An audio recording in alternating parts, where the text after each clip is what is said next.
Dana anggaran pembangunan Talut Sungai Enim di tahun 2026 akan stop dan difokuskan pada anggaran pembangunan di bidang lain.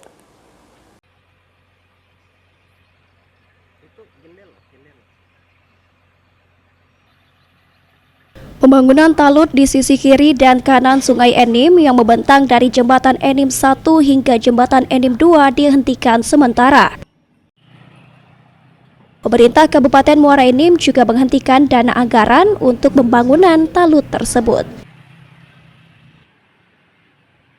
Pembangunan talut ini merupakan peran serta dari pemerintah Kabupaten Muara Enim bersama PT Bukit Asam.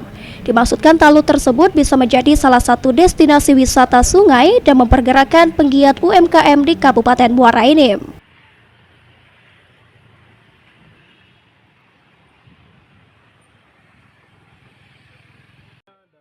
Bupati Muara Enim, Edison, mengatakan, pemerintah Kabupaten Muara Enim menyetop dana anggaran untuk pembangunan talut ke PTBA, agar anggaran daerah lebih fokus untuk pembangunan di bidang lainnya yang sudah direncanakan.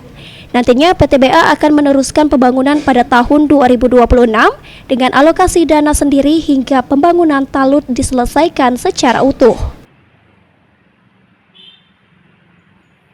PTBA ke kabupaten, tetapi itu tidak disetor dulu ke Kabupaten Muara Enim, tetapi digunakan langsung oleh PTBA. Kita dalam rapat terakhir sudah saya tekankan, untuk tahun ke depan silakan diselesaikan dengan dana sendiri, sementara dana peran serta ke Kabupaten Muara Enim harus dikasihkan karena kami akan melakukan pembangunan yang lain.